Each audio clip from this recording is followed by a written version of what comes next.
먼저 짧은 동영상 하나 보겠습니다. 오늘 먼저 건강하게 해주시고 또 이 아침 즐겁게 같이 식사하게 하시니 감사합니다. 오늘도 건강한 하루가 되게 도와주세요. 귀한 음식 만든 할머니에게 이 음식 만드는 일이 즐겁고 건강하게 도와주세요. 너무 길게 하는 거 아니거든요. 그럼 하나님이 못 들으시거든요. 너무 길게 하면 하도 지켜주시고 엄마도 너무 지켜주시고 길으면 하나님이 예수님의 이름으로 기도하여 싸움나이다. 나가자. 빨리 아멘을 해야지. 아멘. 감사합니다. 잘 먹겠습니다 해야지.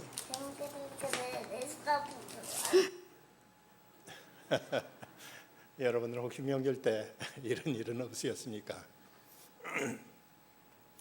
어느 교회에서 목사님 설교하는데 바로 앞자리에 앉아있는 집사님 한 분이 꾸벅꾸벅 좋으시더랍니다.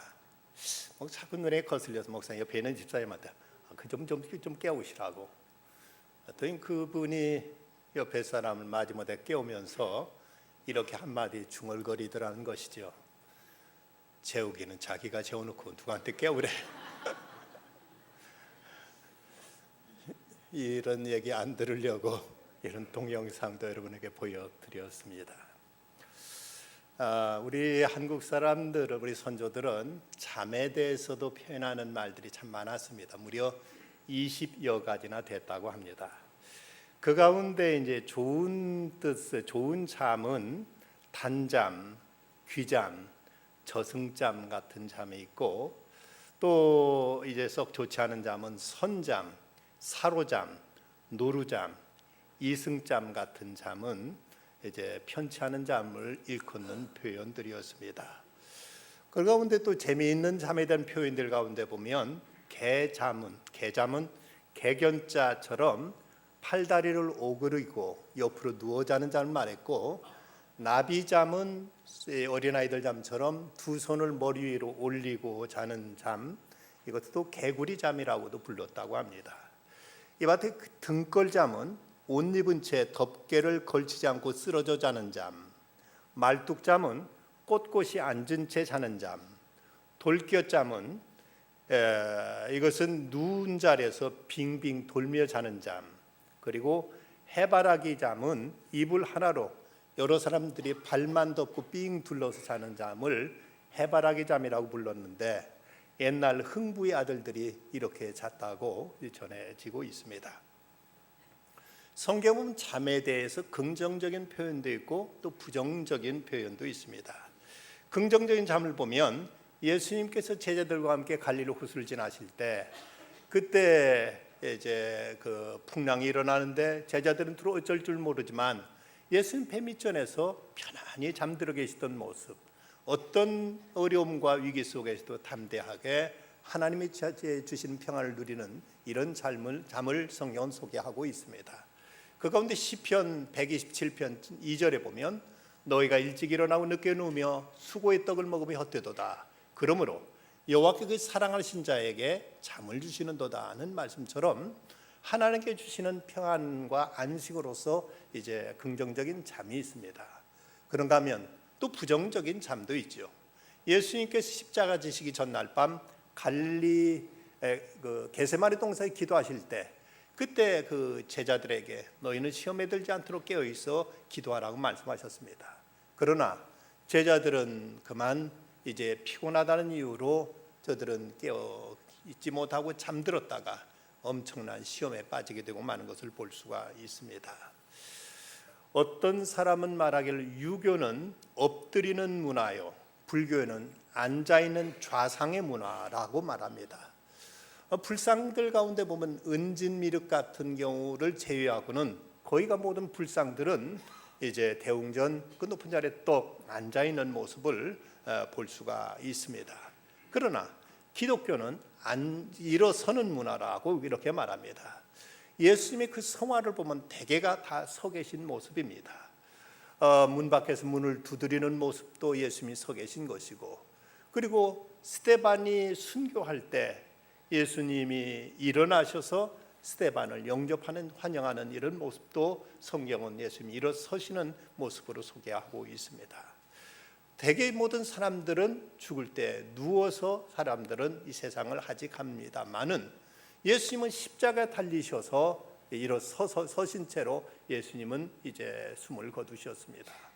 사람들은 모두 다 죽으면 땅속에 그대로 누워서 이제 흙 속에 묻히게 되지만 예수님은 무덤을 박차고 일어나셔서 부활 승천하심으로 예수님은 죽음에서도 일어나신 모습을 우리에게 보여주셔서 부활의 종교요, 일어서는 입상의 종교로, 기상의 종교로 이렇게 소개하고 있습니다.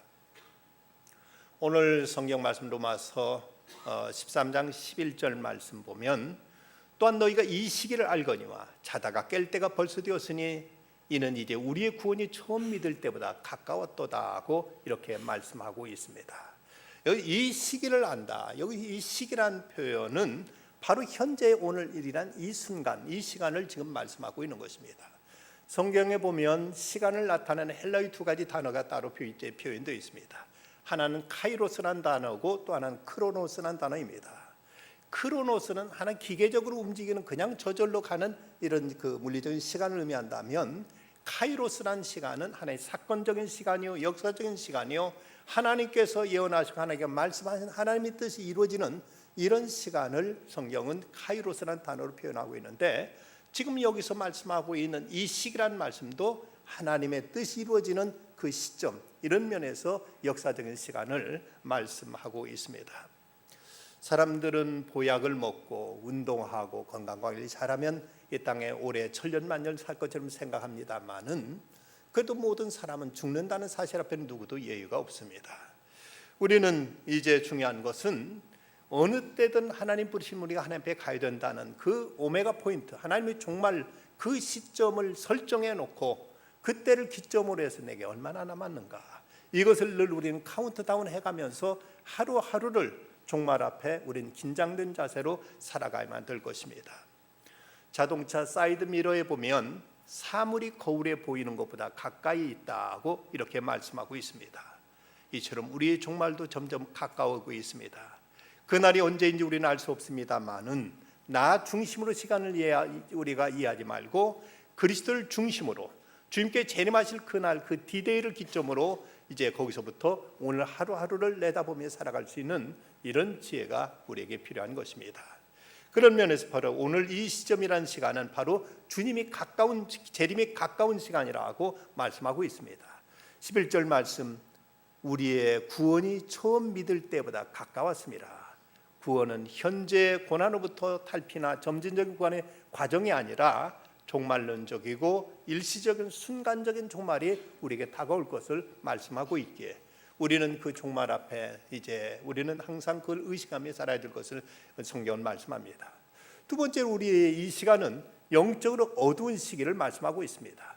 12절 말씀, 밤이 깊고 낮이 가까웠으니 그럼 우리가 어둠의 일을 벗고 빛의 갑옷을 입자고 말씀하십니다. 옛날 헬라의 철학자 디오게네스는 한낮에도 등불을 들고 다녔다고 했습니다. 그것은 그 어두운 태양이 어두운 것이 아니라 도덕적으로 시대가 어두웠기 때문에 참으로 이 시대를 밝히겠다는 이런 나름대로 어떤 제스처로서 한낮에도 등불을 들고 다녔던 것처럼 오늘 이 시대는 어느 때보다도 영적으로 도덕적으로 어두운 시대를 우리는 살아가고 있습니다. 이제는 들어보지도 못했던 많은 해괴한 일들이 세상에는 이렇게 난무하고 있습니다. 동성애라는 것은 말할 것도 없고 이 시대는 여러 가지 폭력과 불법이 난무하고 있고 그런가 하면은 무슨 원조교제다, 스와핑이다 하는 이런 해괴한 일들까지 세상은 아무렇지 않은 듯 이런 일이 범람하고 있는 이런 무도덕의 시대를 우리는 살아가고 있습니다. 좀 조명의 발달로 인해서 세상은 밤도 낮처럼 밝히고 있지만 그러나 영적으로는 참 믿음이 조롱받고 있는 시대, 경건이 오히려 욕된 이런 이제 취급받고 있는 이런 어두운 시대를 우리는 살아가고 있는 것입니다. 또 하나, 이 시기는 잠에서 깨어나야 될 시기임을 말씀합니다. 너희가 이 시기를 알거니와 자다가 깰 때가 벌써 되었다고 이 말씀합니다. 지금 이 시가 깊은 밤이라면 이 밤은 밤으로 끝나지 않고 반드시 새벽으로, 빛으로, 내일로 이어지기 마련입니다. 우리는 지금 오늘 이 시대의 세대가 어둡기 때문에 더더욱 새벽은 우리에게 가까이 다가오고 있음을 우리는 알아야 됩니다. 그래서 우리는 이 잠에서부터 깨어날 때가 되었다는 사실을 우리는 분명히 명심해야 된다는 것입니다. 그러나 우리가 깨어나야 될 잠은 그렇다면 어떤 잠인가? 먼저는 죄악의 깊은 잠에서 우리는 깨어나야만 됩니다. 오늘 13절과 14절 말씀, 방탕과 술 취함과 음란과 호색과 다툼과 시기와 정욕 등의 잠에서, 이런 죄에서 깨어나라고 말씀하십니다. 소돔과 고모라에 살고 있던 롯과 그 가족은 하나님께서 그 성을 멸하기로 하셨을 때 그 아브라함의 중보 기도에 따라서 롯과 그 가족을 이제 구원하려고 천사를 보내십니다. 그래서 천사를 통해서 그곳에 유황불이 내릴 것이라고 이렇게 이제 예고했지만, 그러나 롯의 그 조카들은 그 말을 농담으로 여김으로 인해서 끝내 그 소돔 성과 함께 유황불에 불타서 이제 불행한 최후를 맞고 말았습니다. 우리가 오늘 이 시대에도 진정 죄악이 이렇게 깊어지고 있다면 이 죄악에서 깨어나는 것, 이것이 우리에게 있어서 본분이요, 우리가 여기 이 시대를 헤쳐나갈 수 있는 명철임을 우리는 잊지 말아야 될 것입니다.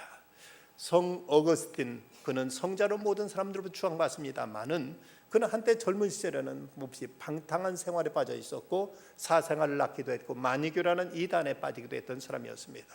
그러면서 한편 마음의 갈등을 가지고 이런 문제로 심히 고민하고 늘 이제 갈팡질팡하고 있었습니다.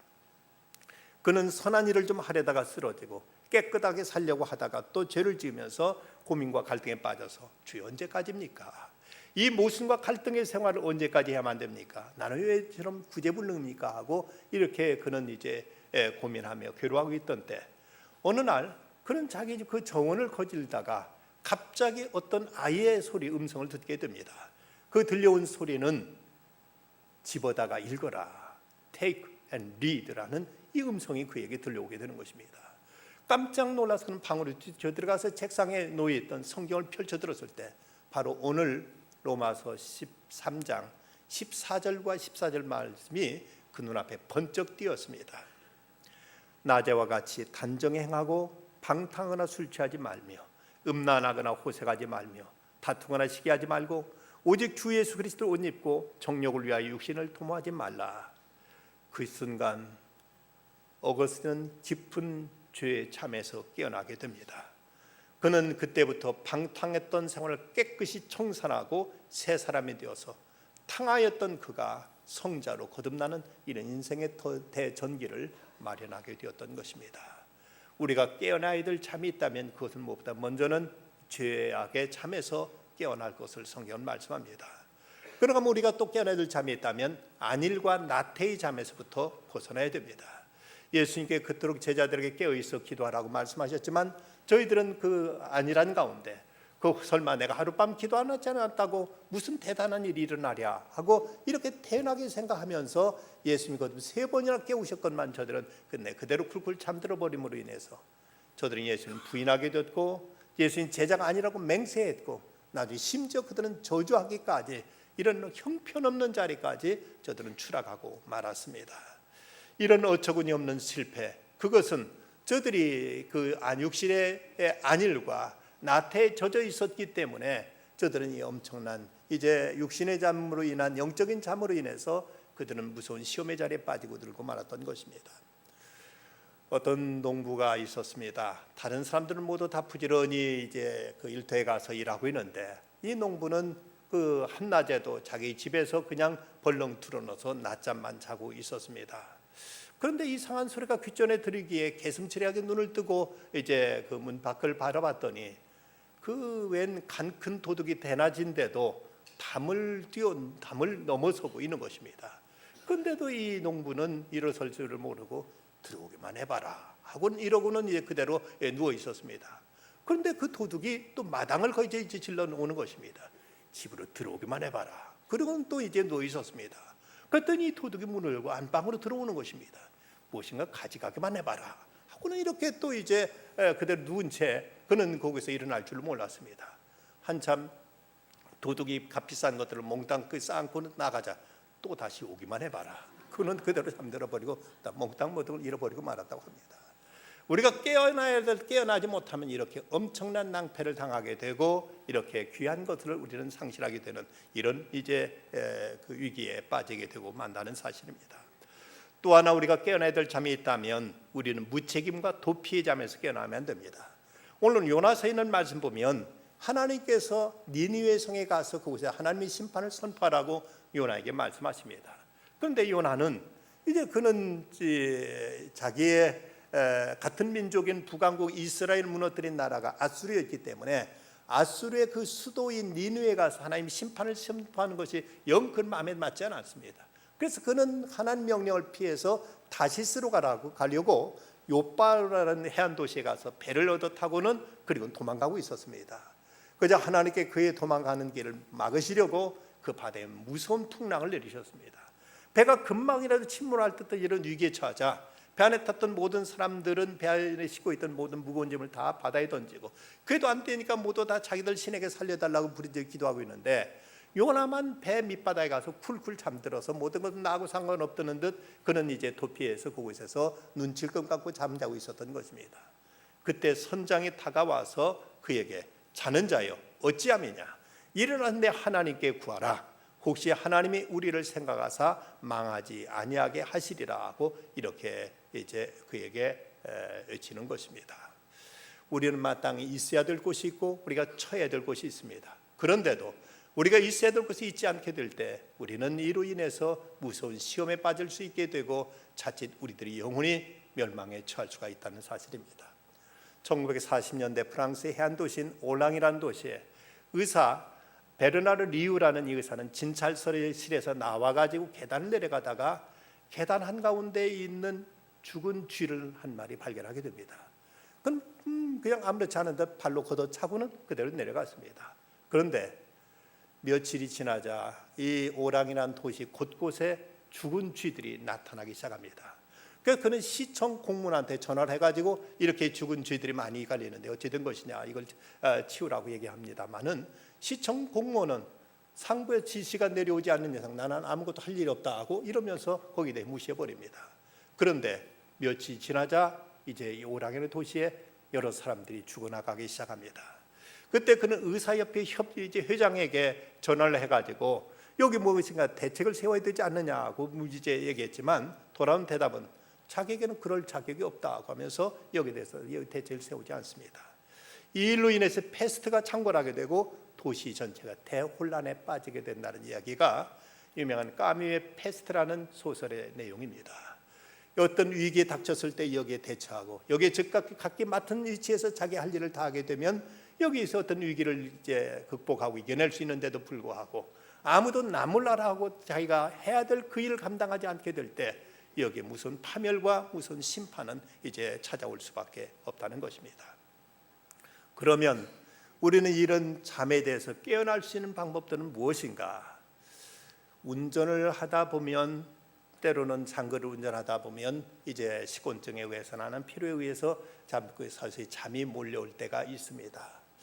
이때 그 운전하다 좋은 사람들에게 그래서 사고를 맞거나 했던 사람들에게 이제 물어봅니다. 얼마를 조셨습니까? 30분을 졸았습니까? 10분을 졸았습니까? 그러면 응답자의 87%가 깜빡 잠깐 졸았다고 말합니다. 그런데 그 잠깐의 졸음도 큰 사고로 이어질 수가 있다는 사실입니다. 그러면 이럴 때 우리가 이 졸음에서 잠에서 또 탈피할 수 있는 방법들이 무엇인가? 운전을 해보신 분들은 경험하는 일일 것입니다.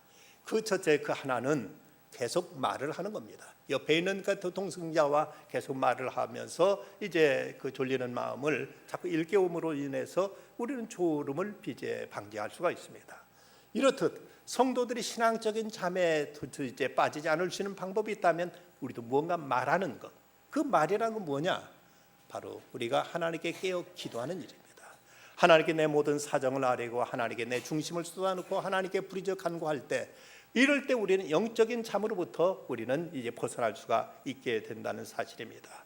시험에 들지 않게 깨어 기도하라. 어찌 자느냐? 시험에 들지 않게 일어나 기도하라 하고 주님은 거듭 제자들에게 말씀하셨던 것처럼 우리는 이제 졸음으로부터 탈피하기 위해서 거듭 말하는 것, 이것은 영적으로나 우리가 육신적으로나 우리의 어떤 이런 언어 대화를 통해서 우리는 졸음으로부터 벗어날 수가 있습니다. 오래전 울진의 그 죽변이라는 곳에 살던 어부 정대화라는 어부가 그만 물고기 잡으러 나갔다가 배가 난파되는 바람에 보름 동안 널빤지를 붙들고 표류하다가 일본까지 가서 그가 구조된 적이 있었습니다. 그 어부가 무려 보름 동안이나 바다 위를 표류했는데서 떠다니면서 매일 밀려오는 그 졸음과 그리고 추위와 그리고 배고픔, 이걸 견뎌낼 수 있었던 한 가지 그의 그 생존 비결은 졸음이 밀려올 때마다 그가 뭔가 한마디 외쳤던 말들이었습니다. 그는 그날 출하던 날 자기 초등학교 다니는 아들이 그저 맨날 김치 깍두기만 도시락으로 싸주지 말고 다른 아이들처럼 콩자반 좀 싸달라고 투정 부리는 소리를 들었습니다.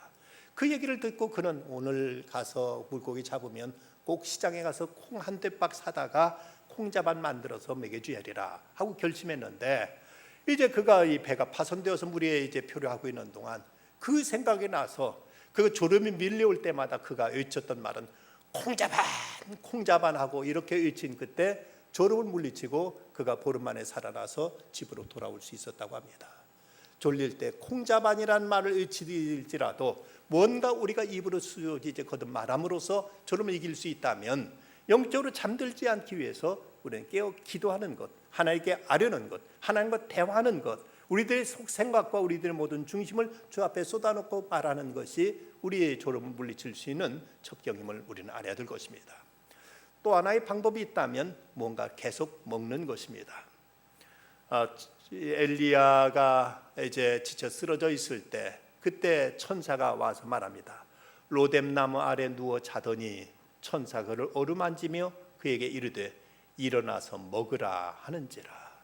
잠에 빠져있던 엘리야를 천사는 깨우면서 그의 먹을 걸 주므로 그에게 새롭게 이제 힘을 얻고 일어나서 이제 하나님 부르신 소명의 자리로 이끌었던 것처럼 우리에게도 뭔가 계속 졸릴 때 뭔가를 먹다 보면 졸음을 우리가 이제 방지할 수 있습니다.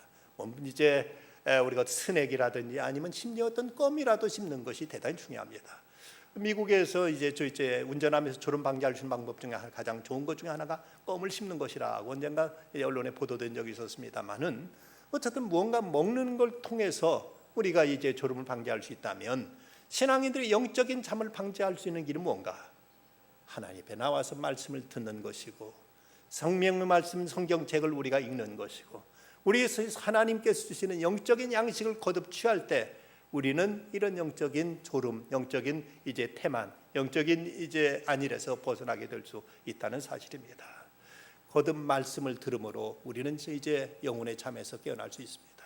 그런데 우리가 하나님 앞에 나와 말씀 듣는 것, 이것이 그냥 늘 뻔한 얘기, 그렇고 그러겠지 하고 4개월만 예배에 참석하지 않게 되면 그 사람의 모든 의식과 사고, 가치관은 넌 크리스찬, 불신자와 똑같아지고 만다는 것이 종교 연구가들의, 그들의 심리학자들의 진단입니다. 4개월만 교회 출석하지 않으면 그 생각하는 모든 것들이 불신자와 전혀 다를 바가 없어지게 된다는 것입니다. 때로는 공치고 갈 때가 있더라도 거듭 나와서 말씀을 듣는 중에 잠든 영혼이 깨어나게 되고 우리들 심령의 새로짐을 우린 경험하게 될 것입니다. 또 하나 졸음에 깨어날 수 있는 방법이 있다면 몸을 일으켜 움직이는 것입니다. 로마서 12장 11절 말씀, 부지런하게 게으르지 말고 열심 품고 주를 섬기라고 말씀합니다.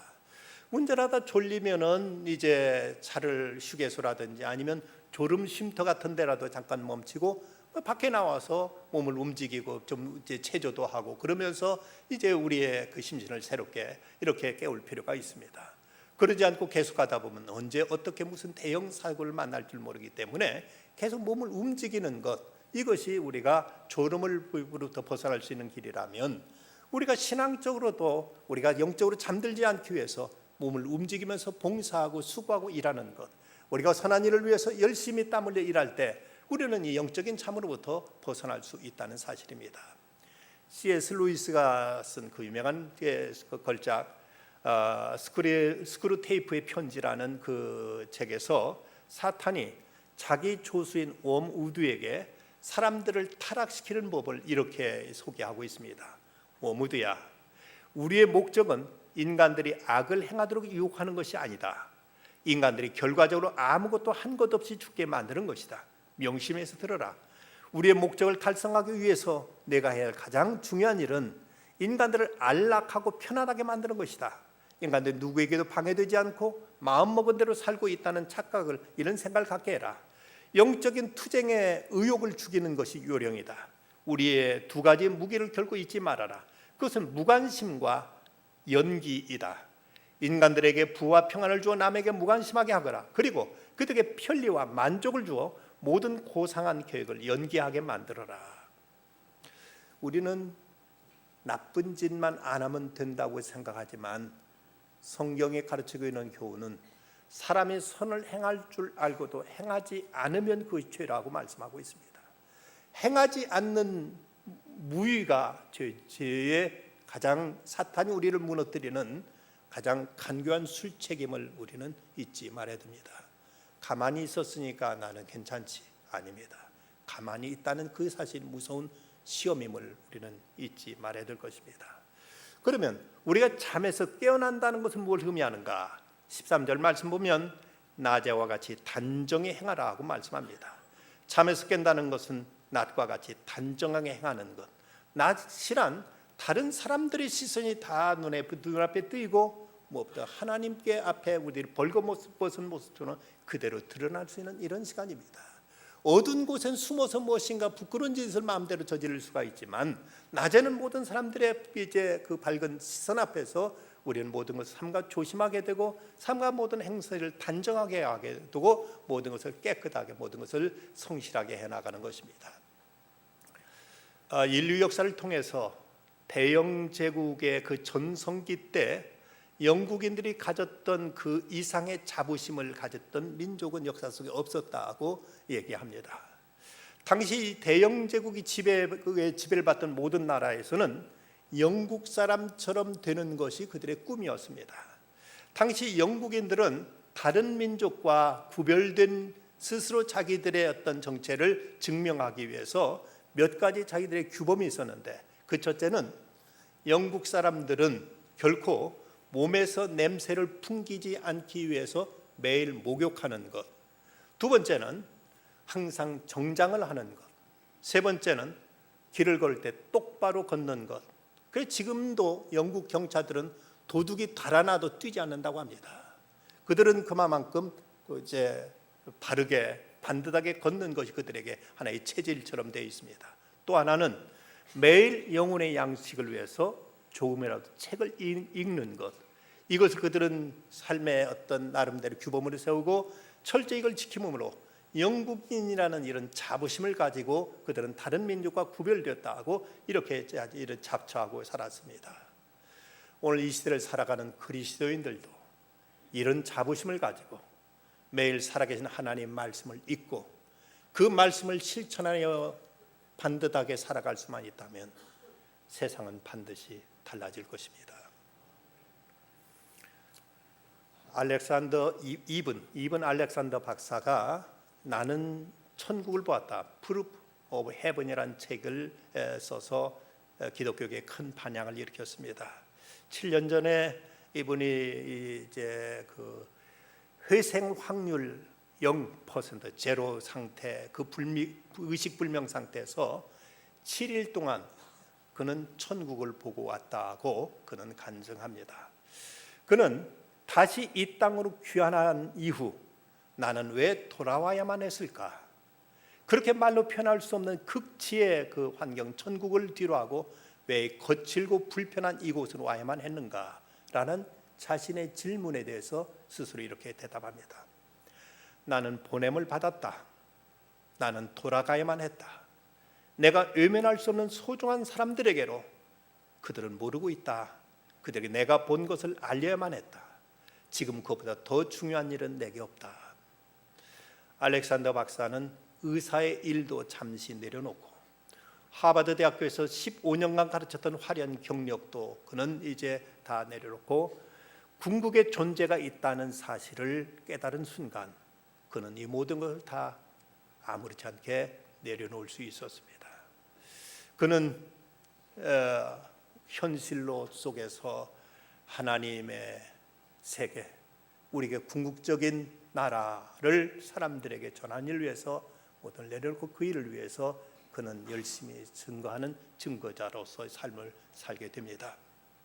안소니 드 멜로가 쓴 책에서 그는 이런 말을 합니다. 신비란 꿈에서 깨어나 현실로 들어오는 것을 말한다.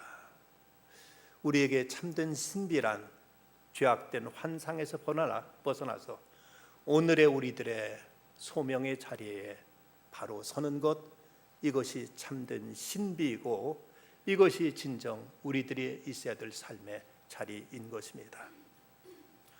여러분, 식물과 동물의 차이가 무엇인지 아십니까? 어떤 이는 말하기를 식물은 움직이면 죽고 동물은 가만히 있으면 죽는 것이 식물과 동물의 차이라고 말했습니다. 우리가 깨어서 일어나지 못하면 그 자리에서 죽고 맙니다. 하룻밤 새도 이 세상에는 수십만 명이 깨어나지 못해서 그대로 죽음으로 이어가고 있습니다. 우리는 날마다 잠자리 깨어남으로 하루를 살듯 우리의 영혼도 종말 앞에서 깨어나야만 우리는 영혼을 살 수 있습니다. 죽음의 학자 엘리자베스 큐블러 로즈 여사는 그의 책 인생 수업에서 이런 말을 합니다. 우리는 매일 아침 알람 시계가 우리를 깨운다고 생각하지만 아니다. 우리를 깨우시는 분은 하나님이시다. 알람 시계로 일어났는데 싶지만 하나님이 깨워서 우리는 하루하루를 살아가고 있습니다. 하나님이 깨우시는데도 불구하고 우리가 일어나지 못하면 이제는 영겁의 죽음으로 이어질 수밖에 없습니다. 이제 9월 중순, 올 해도 4달이 채 남질 않았습니다. 우리는 무더운 여름을 보냈고 그리고 또 긴 한 주간의 명절 휴가도 끝냈습니다. 교회에서는 지난번 주부터 구역 예배를 다시 시작했고 그리고 또 성경 공부도 다시 시작되고 있습니다. 머지않아 다가올 연말 혹은 언젠가인지 모르는 우리 각자의 종말 앞에서 우리는 하나님 앞에 부끄럼 없도록 깨어 일어나야만 됩니다. 열심히 일해야 될 것입니다. 사도 베드로는 우리에게 권면합니다. 근신하라, 깨어라. 너희 대적마귀가 우는 사자같이 두루 다니며 삼킬 자를 찾나니 너희는 믿음을 굳게 하여 그를 대적하라. 우리를 잠들게 하여 멸망시키는 마귀의 유혹에 빠지지 아니하고 이제는 분연히 일어나 깨어서 부르신 소명의 자리에서 주님과 교제하며 세상을 향하여 주님의 선한 도구로서 사역하는 중에 내 영혼을 살리고 세상을 살릴 수 있는 빛의 사자들이 다 되시기를 주님의 이름으로 축원합니다. 기도하십시다. 거룩하신 아버지 하나님, 오늘도 이렇게 깨어 주 앞에 나올 수 있도록 이끌어 주심을 감사합니다. 주님, 잠자리에 일어남으로 저희가 오늘도 살듯이 저희 영혼, 저희 심령들 하나님 말씀 앞에 깨어나게 하여 주시고 늘 기도와 말씀으로 염심 주님과 교제하며 세상 속에서 감당해야 될 그 귀한 직분 사명들 잘 준행하여 이 땅에 살아있는 자로서 이 삶을 살게 하여 주시고 저희들이 생명의 영원한 천국으로 다 이어질 수 있게 하여 주시옵소서. 우리 주님 예수 그리스도의 이름으로 간절히 기도드리옵나이다. 아멘.